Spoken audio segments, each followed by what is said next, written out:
लालबागच्या राजाच्या राजेशाही विसर्जन मिरवणुकीची जोरदार तयारी सुरू. पूर्वतयारीच्या पार्श्वभूमीवर लालबागच्या राजाची चरणस्पर्श रांग उद्यापासून बंद, तर मुखदर्शनाची रांगही रात्री 12 पासून बंद.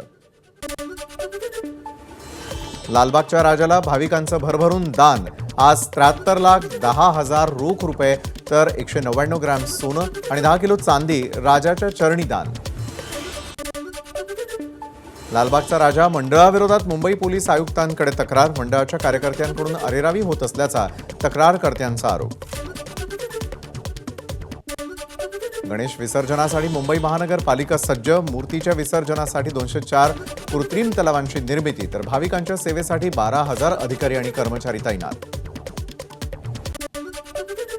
विसर्जन मिरवणुकीच्या पार्श्वभूमीवर वाहतूक पोलिसांकडून अधिसूचना जारी. जुन्या पुलांवरती एका वेळी 100 नागरिकांना आणि मिरवणूक थांबवण्याला बंदी, तसंच ध्वनिक्षेपकाचा वापर करू नये, पोलिसांच्या सूचना. मुंबईमध्ये गणेश विसर्जनाच्या पार्श्वभूमीवर वाहतुकीमध्ये मोठे बदल. दक्षिण मुंबई, पूर्व उपनगर, मुंबई सेंट्रल, पश्चिम मुंबई मोठ्या प्रमाणात वाहतुकीत बदल.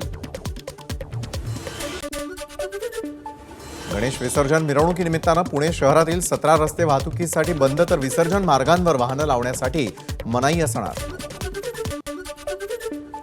गणपती विसर्जन झाल्यानंतर चाकरमान्यांचा परतीचा प्रवास सुरू. कोकणातील सर्वच रेल्वे स्थानकांवर प्रवाशांची गर्दी. कोकण रेल्वेवर धावणाऱ्या हॉलिडे एक्सप्रेसलाही चांगला प्रतिसाद.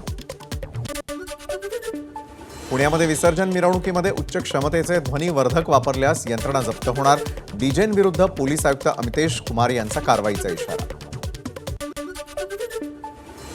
छत्रपती संभाजीनगरमधील राजश्री उमरेचं उपोषण 14 दिवसांनंतर मागे.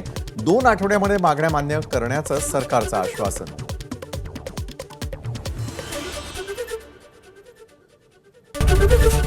एबीपी माझा, उघडा डोळे बघा नीट.